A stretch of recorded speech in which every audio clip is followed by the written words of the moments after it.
가끔 이런 생각이 드는데 매장에서 설명 듣는 것보다 더 자세하게 뭔가 설명해 주는 것 같은 그런 느낌? 여러분께 이렇게 설명을 해드릴 때 내 친구가, 내 가족이 뭘 사면 좋을까라고 물어보면은 이렇게 대답해줘야지 하는 생각으로 내용을 준비하고 있습니다. 도움이 많이 됐으면 좋겠네요. 갤럭시 워치 삥! 어떡해. 구독 취소하겠다, 어떡해. 구독 취소만은 참아주세요. 견디고 듣다 보면 늘어가는 테크 지식. 오케이. 안녕하세요, 여러분. 주연입니다. 네. 조금 갑작스러운 인트로에 놀라셨다면 심심한 사과의 말씀 드리고요. 어차피 다들 제 채널에서는 견디고 계시잖아요. 인트로 내에 견디고 듣다 보면 늘어가는 테크 지식. 오늘은 정말 많은 분들이 계속 요청해주시고 기다려주셨던 갤럭시 워치 시리즈 그리고 핏까지 리뷰를 하면서 동시에 이제 곧 갤럭시 워치 4 시리즈가 나오잖아요. 그래서 제가 기대하고 있는 갤럭시 워치 4의 특징들까지 같이 알아보는 시간 가져보도록 하겠습니다. 갤럭시 워치 시리즈에는 3가지가 있습니다. 간단하게 정리를 하자면 가장 고사양에 가장 비싸고 무겁고 가장 두껍고 고급진 모델이 바로 이 갤럭시 워치입니다. 현재까지는 갤럭시 워치 3까지 나왔고요. 지금 제가 차고 있는 모델이 워치 3 브론즈 색상 모델입니다. 그 다음으로 가장 대중적으로 많이 쓰이면서 워치보다는 더 가볍고 좀 심플한 디자인에 어떻게 보면 밸런스를 잡은 모델이죠. 스타일과 활동성을 모두 갖춘 그런 모델이 바로 갤럭시 워치 액티브입니다. 지금 2까지 나왔는데 이번에 나오는 갤럭시 워치 4 시리즈에서는 숫자를 아예 맞춰서 워치 액티브 3는 건너뛰고 워치 4를 클래식 모델, 액티브 모델 뭐 이렇게 출시할 예정이라는 정보가 지금 공개가 됐죠. 그 다음으로 마지막 가성비 모델이면서도 가장 저렴하고 가장 가볍고 요게 한 5만 원대 제가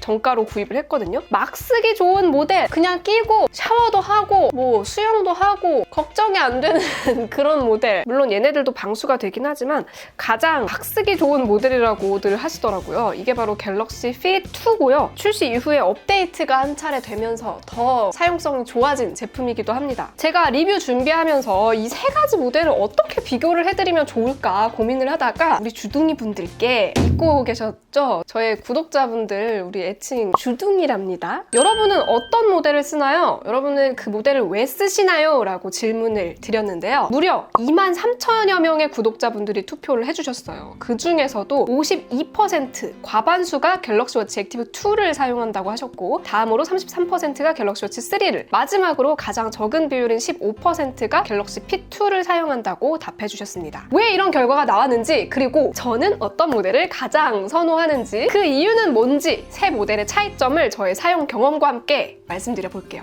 우선 첫 번째로 이 갤럭시 워치 액티브 2를 사용한다고 하신 분들은 대부분 이 제품의 밸런스에 주목하신 것 같습니다. 사실 저도 액티브를 제일 많이 쓰거든요. 미리 말씀드리지만 워치파, 핏파 분들께는 좀 죄송하지만 저는 강경 액티브파입니다. 왜냐하면 새 제품 중에서 밸런스가 가장 잘 맞는 제품이라는 생각이 들어요. 저도 계속 이제 워치 시리즈들을 사용해 오면서 느낀 건데 기능이나 성능도 필요한 만큼 다 갖췄으면서도 너무 무겁지도 않고 그렇다고 또 너무 저렴해 보이지도 않으면서도 패션 아이템으로 쓰기도 괜찮은 것 같다. 이런 생각이 드는 가장 이제 합리적인 선택이 될 수 있는 모델이라고 생각이 들어요. 적당히 예쁘면서 적당히 가볍고 적당히 너무 비싸지도 않으면서 모든 것이 적당한 날이 적당해서 날이 좋아서 모든 것이 적당하다. 약간 이런 느낌입니다. 아무래도 이제 물건을 고르다 보면은 엄청 좋은 거를 써도 좋지만 아무래도 뭐 여러 가지 현실적인 여건들을 고려하려다 보면은 밸런스를 찾게 되지 않습니까? 여러분의 댓글들도 제가 하나하나 다 읽어봤는데요. 대부분 저의 생각과 일치하시는 것 같더라고요. 액티브2 디자인이 비케 운동복 다 잘 어울림. 그리고 가벼움. 맞아요. 캐주얼한 복장이나 여기다가 제가 뭐 정장 자켓을 입어도 나름대로 잘 어울리고 운동복에도 잘 어울리고 그렇더라고요.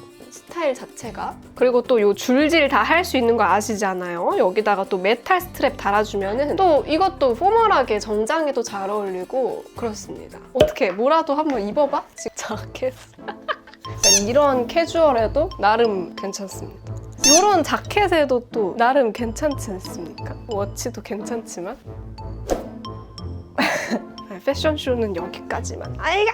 지금 이분은 주사용 목적이 러닝이래요. 저도 러닝을 많이 하기 때문에 정말 공감이 되는데 GPS 탑재! 이게 정말 중요합니다. 왜냐면 러닝하는 사람들은 내가 뛴 경로를 기록하는 거를 또 좋아하거든요. 또 성취감을 느끼려면 내가 또 여기서부터 여기까지 이렇게 돌았구나. 이런 것들도 보는 재미가 있고, 또 워치랑 워치 액티브 2는 이제 운동 기록을 좀 보여드리면은 뭐 이렇게 당연히 평균 페이스, 최고 페이스, 최저 고도, 최고 고도, 평균 케이던스, 최대 케이던스, 평균 심박수, 최대 심박수, 뭐 이런 거 다 보여주고요. 심박수 구간도 최대 심박수 운동, 무산소 운동, 유산소 운동, 체중 조절 운동, 저강도 운동 이런 것들을 삼성헬스 앱에서 다 체크를 해줍니다. 보시면 내가 유산소 운동을 했는지 체중 조절 운동을 했는지도 볼 수가 있죠. 그리고 평균 페이스 계산해주는 거 이런 거는 다 기본으로 되고요. 여기까지는 갤럭시 fit2도 지원을 합니다. 그런데 이제 이 밑에 보시면 달리기 상세 분석이라고 해가지고 좌우 비대칭 정도, 이게 달릴 때 내가 한쪽으로 좀 쏠리지 않는지, 자세가 안 좋거나 그런 분들은 달릴 때도 이렇게 한쪽으로 휘거든요. 요런 비대칭 정도, 뭐 지면 접촉 시간, 채공 시간, 규칙성, 수직 진폭, 그리고 강성이라고 해가지고 이제 얼마나 발목에 힘이 있는지, 지면 접촉 시간이 얼마나 되는지 이런 것들을 다 이렇게 계산을 해서 훈련이 필요한 부분들을 또 알려주고 훈련 방법도 알려주고 이런 것들이 있어요.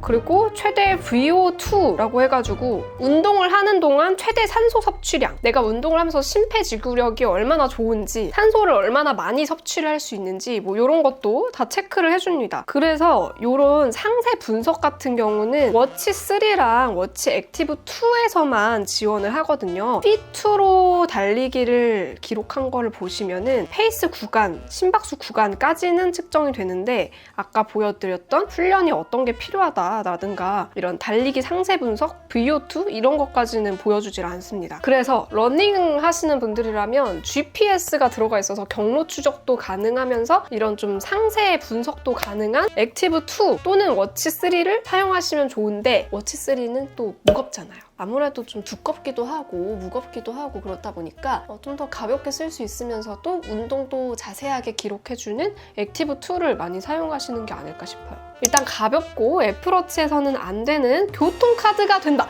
맞아요. 워치 3랑 액티브 2는 교통카드가 됩니다. 티머니 앱을 설치해서 띡 찍으면 교통카드로 쓸 수가 있어요. 너무 편하죠. 티머니로 결제할 수 있는 곳에서는 워치로 결제도 가능합니다. 요거 혹시 방법 궁금하신 분들은 제가 예전에 영상을 또 만들어 놨거든요. 그 영상 참고하시기 바랍니다. 요 위에 아마 나가고 있을 거예요. 여기. 그리고 뭐 부정맥으로 응급실 다녀오고 나서 심박수를 체크하려고 3년째 쓰고 있다고 하시는 분도 계시고, 근데 심박수는 요 세 모델 모두 체크가 가능하기 때문에 혹시 심박수 체크 필요하신 분들은 갤럭시 워치 시리즈는 다 지원한다는 점도 참고하시기 바랍니다. 그러면은 액티브 2가 뭔가 제일 좋아 보이네? 이렇게 생각하실 수 있는데 이 상위 모델이 바로 워치 3죠. 그런데 이 갤럭시 워치 3랑 액티브 2랑 차이가 그렇게 많지는 않습니다. 딱 몇 가지 차이점이 있는데요. 바로 정리해드릴게요. 첫 번째는 램 용량과 내장 메모리입니다. 워치 3는 램 용량이 1GB고요. 액티브 2는 0.75GB입니다. 그리고 내장 메모리는 워치 3가 8GB, 액티브 2가 4GB인데요. 근데 액티브 2가 최근에 업데이트를 하고 나서 버벅임이 많이 사라졌다는 또 평들이 나오고 있거든요. 저도 실제로 사용하면서 버벅임을 막 그렇게 많이 느끼진 못했는데 업데이트 이후에는 전혀 그런 현상을 못 느끼고 사용하고 있는 것 같아요. 액티브 2 저번 주인가 업데이트했는데 대신기한 버벅임이 사라졌어요. 크크크 하시더라고요. 그래서 램 용량 차이 1GB, 0.75GB 요 차이는 사실 별 의미는 없는 것 같습니다. 그리고 기본으로 지원하는 기능들 중에서는 액티브 2는 혈중산소 포화도 체크가 불가능합니다. 둘 다 심전도와 혈압 체크, 심박 센서, NFC도 다 지원을 하는데 혈중산소 포화도 체크는 워치 3에서만 가능하다는 점 참고하시고요. 사실상 근데 혈중산소 포화도를 내가 꼭 체크를 해야지? 뭐 이런 분들은 아마 많지 않을 거기 때문에 여러분이 사용하실 때 가장 크게 와닿을 만한 차이점은 바로 두께와 무게인 것 같아요. 무게가 무거워지면은 좀 활동성이 떨어지고 많이 안 찾게 되더라고요. 저는 두 모델 중에서 가장 가벼운 모델들로 비교를 해보면 워치 3는 기본적으로 다 스테인리스로 나오거든요. 스테인리스 모델 기준으로 봤을 때 48.2g이고요. 액티브 2 40mm 알루미늄 모델로 봤을 때 26g입니다. 그래서 가장 가벼운 모델들끼리 비교를 해보면 22.2g 차이가 나거든요. 근데 이게 손목에 차면은 또 22g 차이가 상당히 또 크게 느껴지기도 하고, 무엇보다 이 알맹이 두께 자체도 꽤 차이가 납니다. 이렇게 보시면은 두께도 차이가 있고요. 아무래도 위로 베젤링도 이렇게 올라와 있기도 하고, 실제로 착용했을 때 좀 더 손목에 일체감 있게 딱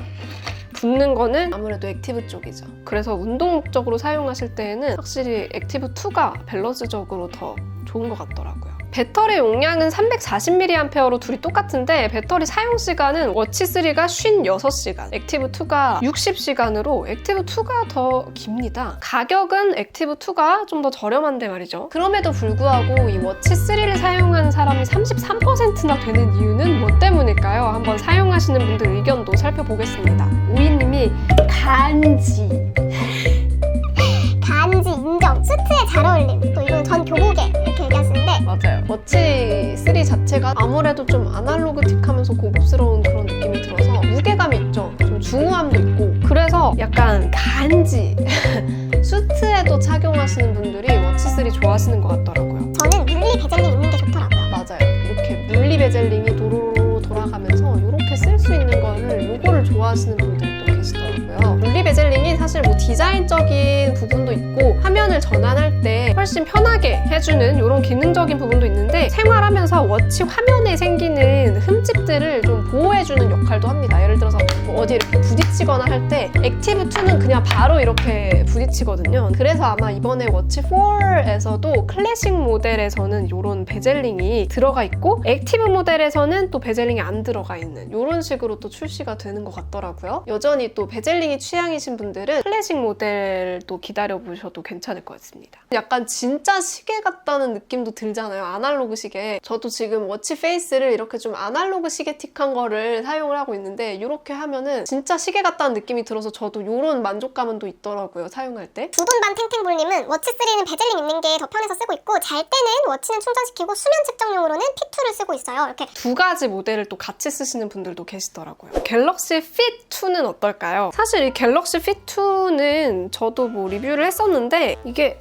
제 손목에는 조금 크더라고요. 지금 제일 작은 구멍에다가 넣고 찾는데 이게 막 들뜨잖아요. 시계가 지금 계속 이렇게 떨어지니까 뭘 측정하기가 좀 좋진 않더라고요. 제가 막 바르고 그러진 않은데 여성분들은 아마 이게 좀 사이즈가 잘 안 맞아서 이런 경우가 있지 않을까 하는 생각이 들더라고요. 핏2 사용하시는 분들 의견도 살펴봤습니다. 사은품으로 남은 P2 사용 중인데 알림 바로바로 확인하고 간단한 운동용으로 좋은 것 같습니다. 가성비. 맞아요. 핏2는 정말 스마트워치가 꼭 막 필요하다 이런 분들 말고 그냥 좀 가성비로 한번 입문해 볼까? 이런 분들이나 그냥 빨리빨리 알림을 좀 받고 싶다 이런 분들이 저렴하게 구입해서 사용하기 좋은 제품인 것 같더라고요. 특히 이제 업데이트 전에는 그 예를 들어서 카톡이 오면은 마지막 카톡만 보이는 알림이 진짜 마지막 것만 확인할 수 있는 그런 좀 단점이 있었어요. 그런데 업데이트 이후부터는 여러 개의 알림이 쌓여도 보낸 사람이 다르면은 다 이제 마지막 카톡들을 볼 수 있는 이런 식으로 업데이트가 돼서 조금 개선이 되었습니다. 알림을 놓치면 안 되는 분들이 가성비로 사용하기에 괜찮은 제품이죠. 이것도 리뷰 궁금하신 분들은 영상 있으니까 참고해 주시기 바랍니다. 일할 때 오는 전화 알람, 운동, 수면 측정할 때는 필요해서 P2 쓰고 있습니다. 맞아요.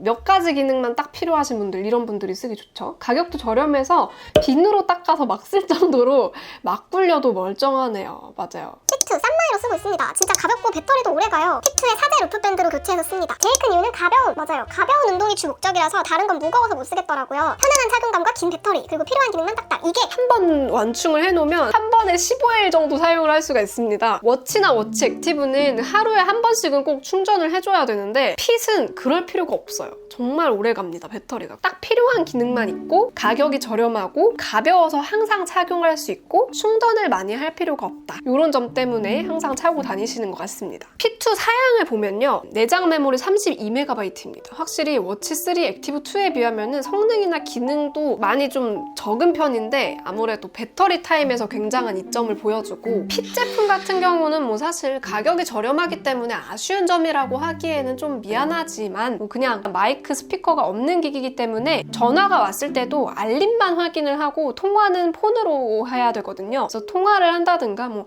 알림을 읽어준다든가 알림을 울릴 때도 소리랑 진동으로 알려주는 게 아니라 진동으로만 알림을 줍니다. 걸음수, 심박수, 수면 시간, 스트레스 지수 이렇게 측정이 됩니다. 그리고 물 섭취량 이런 것도 측정이 되고 날씨도 바로바로 체크를 할 수가 있고요. 타이머라든가 알람이라든가 이런 것들도 쓸 수가 있고 손 씻기 기능도 들어가 있어요. 아까 말씀드렸다시피 운동 기록하는 데 있어서 디테일이 조금 떨어진다는 점, 또 심전도, 혈중산소 포화도, 혈압 이런 것들은 지원되지 않는다는 점 이렇게 참고하시면 될 것 같습니다. 저렴한 맛에 부담 없이 사용하기 좋다 이런 그런 모델이죠. 자, 그러면 무겁고 중간이고 가벼운데 그러면 가벼운 걸 차고 운동을 하는 게 제일 낫지 않을까요? 물론 이런 생각이 들 수도 있지만 사실은 좀 더 고민을 해보셔야 되는 게 아까 제가 보여드렸죠? 운동 기록할 때 디테일이 다릅니다. 워치3나 액티브2 같은 경우에는 비교적 운동 기록이 굉장히 상세하게 나오고 러닝을 할 때도 내가 어떤 부분이 훈련이 필요한지 분석을 더 자세하게 해주고 얘네들은 GPS가 들어가 있어서 내가 운동하면서 다닌 경로들도 어떻게 기록이 되냐면요. 지금 폰 화면에서 보시면은 뭐 지도, 위성사진, 지형지도 이런 식으로 여러 가지 지도로 볼 수가 있는데 내가 어떤 경로로 이렇게 운동을 했는지가 다 기록이 됩니다. 운동 분석도 달리기 상세 분석해가지고 내가 훈련이 필요한 게 뭔지 그리고 훈련할 수 있는 방법이 뭐가 있는지까지 다 이렇게 안내를 해줍니다. 이런 식으로 훈련하세요. 이렇게. 그리고 최대 VO2 이런 것도 핏에서는 지원을 하지 않아요. 이렇게 운동 기록에도 차이가 있다는 점 그리고 GPS 유무에 따라서도 이렇게 차이가 난다는 점 참고하시면 좋을 것 같습니다.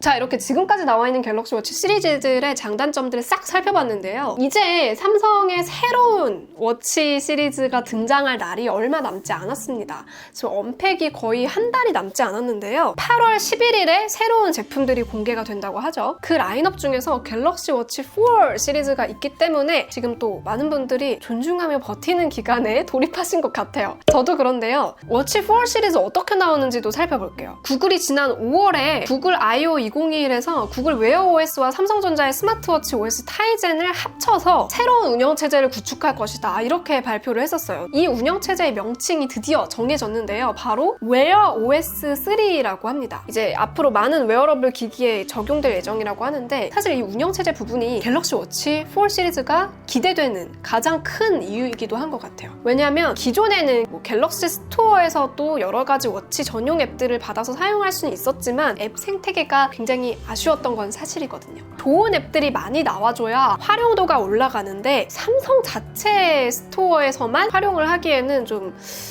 아쉬웠거든요. 그래서 저도 갤럭시 워치 활용법들을 정말 많이 다양하게 알려드리고 싶었는데도 기본 앱 사용하는 거 외에는 좀 제한적이라는 느낌이 있어서 이제 구글 OS가 탑재가 되면 훨씬 더 양질의 앱들, 좀 더 다양한 앱들을 갤럭시 워치에서 사용할 수 있게 될 거기 때문에 그런 부분에 있어서 가장 기대가 되고 있고요. 뭐 앱 추천이라든지 갤럭시 워치 활용법이라든지 이런 것들로 또 여러분께 재밌는 영상 보여드릴 수 있지 않을까 하는 기대감이 있습니다. 특히 얼마 전에 캐나다 아마존 웹사이트에서 갤럭시 워치 4와 갤럭시 워치 4 클래식 모델의 판매 글이 게시가 됐다가 삭제가 됐죠. 그래서 지금 알려진 정보가 이제 기존에 이렇게 물리 베젤링이 있는 모델로 나오는 제품이 갤럭시 워치 4 클래식 모델이고 이제 베젤링이 없는 제품이 기본 모델로 나올 것이다.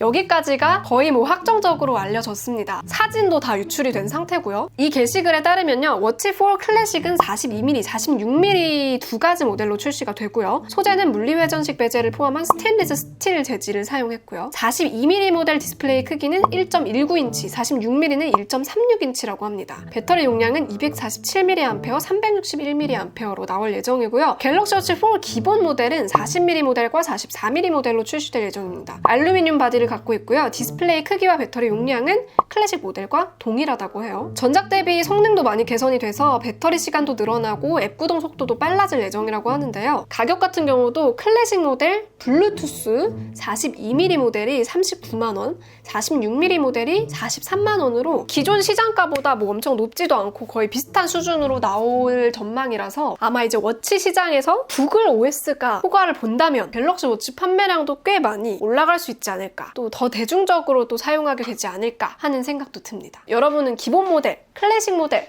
어떤 모델이 더 기대가 되는지, 또 갤럭시 워치 4 시리즈의 어떤 점들이 기대가 되는지 댓글로 남겨주시면 제가 리뷰로 또 자세하게 다뤄드리도록 하겠습니다. 지금 너무 기대돼요. 막 분석해서 이렇게 알려드리는 걸 되게 좋아하기 때문에 제가 기존의 애플워치 활용법은 정말 많이 영상에서 다뤄드렸는데 이제 갤럭시 워치도 다양하게 알려드릴 수 있지 않을까 싶습니다. 혹시 또 갤럭시 워치 관련해서 궁금한 컨텐츠, 보고 싶은 컨텐츠 있으면 댓글로 남겨주시고요. 저는 그러면 다음번에는 또 다른 재밌는 영상으로 돌아올게요. 안녕! 빠이! 워치 빔! 세상은 알아 밤새 따돌기도